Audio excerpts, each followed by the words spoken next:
Assalamualaikum warahmatullahi wabarakatuh. Sebelumnya saya ingin memperkenalkan terlebih dahulu. Nama saya Tika Rizkiani. Saya kuliah di Universitas Teknologi Nusantara, jurusan psikolog. Dan pada kesempatan di hari ini, saya ingin menjelaskan mengenai teori humanistik atau eksistensial. Dua pendekatan dalam psikologi yang menekankan potensi manusia, makna hidup, dan pengalaman dan saling berkaitan, namun ada perbedaannya.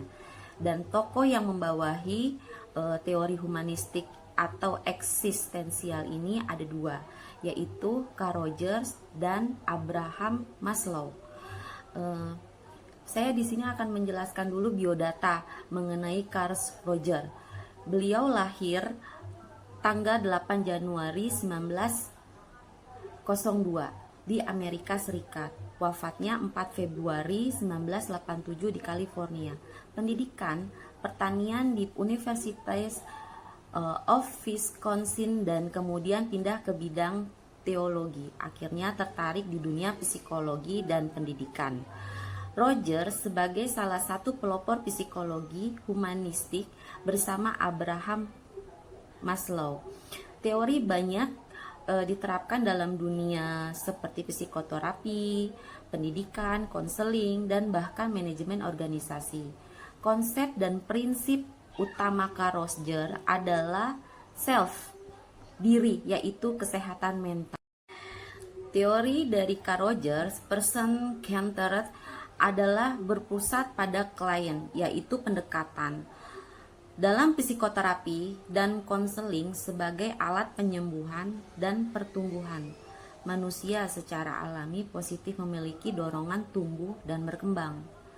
Aplikasi teori ini person, konseling, dan psikoterapi menciptakan suasana yang aman, mendengarkan secara empatik, dan juga mempercayakan klien untuk menyelesaikan suatu masalahnya sendiri dan memahami perasaan.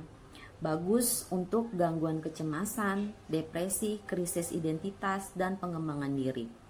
Pendidikan yang mendorong guru, contohnya salah satunya adalah pendidikan yang mendorong guru berperan sebagai fasilitator, bukan otoritas tunggal. Ini mengenai aplikasi teori person-centered dari teori Carl Rogers ya. Dan yang ketiga, dalam dunia kerja, pelatihan kepemimpinan, peningkatan komunikasi tim, dan pengembangan SDM. Dan salah satu kritik terhadap Carl Rogers di sini ada beberapa.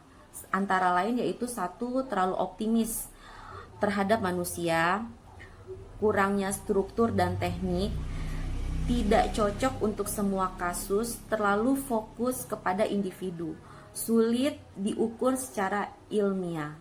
Karena Carl Rogers sifatnya manusiawi, empatik, dan memperlakukan klien dengan secara hormat. Yang kedua, saya sudah menjelaskan mengenai teori humanistik atau eksistensial dari Carl Rogers. Yang kedua adalah teori humanistik atau eksistensial, tokoh utamanya Abraham Maslow. Tokoh utamanya Abraham Maslow ini lahir pada tanggal 1 April 1908 di Brooklyn, New York, Amerika Serikat. Wafat pada tanggal 8 Juni 1970, California. Pendidikan awal dari Abraham Maslow ini, beliau belajar di bidang hukum di City College of New York. Kemudian pindah ke bidang psikologi, mendapat gelar PhD dan psikolog dari Universitas of Wisconsin pada tahun 1934, di mana ia belajar juga dengan Harry Harlow yang terkenal dengan eksperimen monyet dan kasih sayang. Maslow sebagai bapak psikolog humanistik bersama Carl Rogers. Pemikirannya banyak mempengaruhi dunia pendidikan, manajemen, terapi, dan pengembangan diri. Beliau juga menjadi presiden American Psychological Association yang disingkat menjadi APA pada tahun 1967. Jadi sebagai bapak psikologi dunia, yaitu Abraham Maslow dan Carl Rogers. Ya. Teori humanistik atau eksistensial yaitu adalah teori holistik dinamik dari Abraham Maslow. Di sini saya akan menjelaskan mengenai teori holistik dinamik dari Abraham Maslow. Teori ini memandang manusia sebagai makhluk yang utuh dan dinamis. Maka dari itu, persamaan teori Carl Rogers dan Abraham Maslow pandangan yang positif tentang manusia. Fokus aktualisasi pendekatan kepercayaan potensi manusia, penting lingkungan sosial, penekanan pada kebebasan dan tanggung jawab. Pandangan mengenai Abraham Maslow tentang motivasi. Satu, motivasi berasal dari kebutuhan. Kedua, hierarki kebutuhan setelah kebutuhan merasa tercukupi. Yang ketiga, motivasi pertumbuhan dan motivasi defisit. Yang keempat, sifat motivasi menurut Abraham Maslow bersifat progresif dan dinamis. Tidak selalu linier, jadi bisa berubah-ubah. Tidak semua mengikuti urutan secara ketat, yang bisa disebut fleksibel. Aktualisi diri menurut Abraham Maslow adalah tingkat tertinggi dalam hierarki kebutuhan Maslow, yaitu dorongan untuk menjadi versi terbaik dari dalam diri sendiri kita dan mewujudkan seluruh potensi yang dimiliki.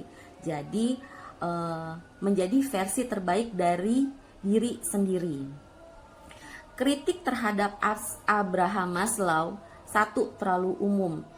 Dua, kurang didukung bukti empiris. Yang ketiga, fokus terhadap individualistik. Yang keempat, aktualisasikan diri sulit didefinisikan. Tidak semua orang mencapai aktualisasi, yaitu mencapai keinginan. Untuk selanjutnya saya akan menjelaskan mengenai kepribadian dan budaya. Definisi budaya adalah budaya yang dipelajari, diwariskan dalam kehidupan sosial, termasuk nilai, norma, kepercayaan, kebiasaan, bahasa, dan pengetahuan yang membentuk cara hidup suatu kelompok masyarakat. Definisi dari para ahlinya di sini ada dua. Koenjaraningrat, budaya adalah seluruh sistem ide, tindakan, dan hasil karya manusia dalam kehidupan. Yang kedua, Edward B. Taylor, budaya adalah keseluruhan kompleks yang mencakup pengetahuan, kepercayaan, moral, hukum, dan juga adat. Konsep emik dan etik di sini ada dua ya, konsep kepribadian dan budaya. Konsep emik dan etik. Emik itu dari dalam budaya, kalau etik itu dari luar budaya. Saya akan menjelaskan mengenai konsep emik dari dalam budaya. Fokusnya dalam makna nilai dan kepercayaan yang dianggap penting oleh masyarakat itu sendiri. Contohnya mempelajari upacara adat istiadat. Terus kalau yang kedua dari etik, konsep etik dari luar budaya. Budaya menurut sudut pandang orang luar. Dengan menggunakan konsep ini dari teori yang bersifat universal. Contohnya meneliti makanan, memakai teori nutrisi modern. Jadi sudah tahu kan konsep emik dan etik itu, kalau emik dari dalam budaya, etik dari luar budaya. Perbandingan konsep ideografik dan nomotetik dalam teori kepribadian. Satu, konsep perbandingannya ya, konsep mengenai ideografik itu satu, fokus pada individu. Tujuannya apa sih? Tujuannya itu memahami kepribadian. Terus metodenya mengenai kualitatif, tadi kasus atau wawancara, itu contohnya ya. Terus kalau perbandingannya konsep yang lainnya, nomotetik adalah satu, fokus pada hukum kepribadian yang diterapkan pada banyak orang. Tujuannya mengidentifikasi pola atau sifat kepribadian yang umum dan bisa diukur. Jadi metode nomotetik ini berdasarkan kuantitatif, yaitu tes alat atau tes alat kepribadian dan statistik. Ya, yang tadi saya jelaskan yaitulah jelaskan mengenai kepribadian dan budaya. Dan saya akan melanjutkan menjelaskan mengenai trait universal, adalah sifat kepribadian yang diutamakan secara konsisten di semua budaya dan masyarakat manusia. Artinya, sifat ini dianggap sebagian dari bagian kepribadian dasar yang dimiliki oleh makhluk hidup, yaitu manusia.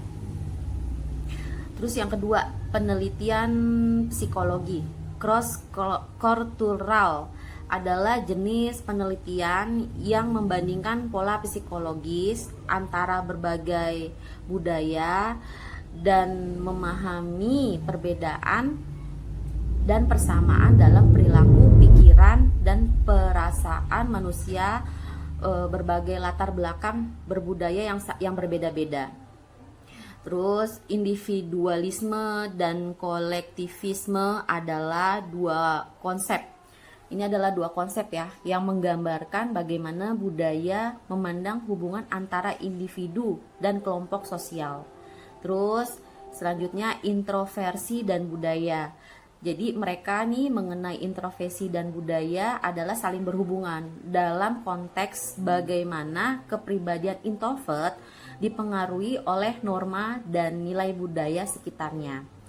Terus ada lagi inner directed dan outer directed person, adalah dua konsep yang menggambarkan cara orang mengarahkan diri mereka dalam menghadapi keputusan, tujuan, dan tindakan dalam kehidupan mereka. Jadi memang perlu ya dalam hidup itu kita secara nggak langsung kita memang harus mengambil keputusan, tujuan hidup, dan tindakan dalam kehidupan kita. Terus aktualisasi diri adalah merujuk pada perasaan dan tindakan individu dalam mewujudkan kemampuan terbaiknya. Jadi istilahnya memahami nih dan menerima diri kita tuh secara utuh gitu, serta mencapai tujuan hidup yang bermakna sesuai dengan nilai-nilai dan potensi mereka. Jadi cintai takdirmu. Takdir itu bisa berubah. Jadi aktualisasi diri itu adalah merujuk pada perasaan dan tindakan dan pengambilan keputusan secara untuk mencapai tujuan gitu. Terus yang terakhir saya akan menjelaskan mengenai sains dan kolektivisme, bahasa dan kepribadian. Jadi sains itu adalah dasar untuk mempelajari kepribadian. Bahasa dari perspektif itu yang sistematis dan berbasis bukti. Terus kalau kolektivisme mempengaruhi individu dalam hal bagaimana mereka berinteraksi dalam kelompok dan lingkungan dan nilai-nilai sosial. Bahasa adalah alat penting yang digunakan untuk membentuk komunikasi kepribadian dan identitas sosial. Jadi bahasa itu memang bisa menggambarkan kepribadian seseorang. Cukup sekian penjelasan dari saya. Terima kasih dan semoga bermanfaat. Assalamualaikum warahmatullahi wabarakatuh.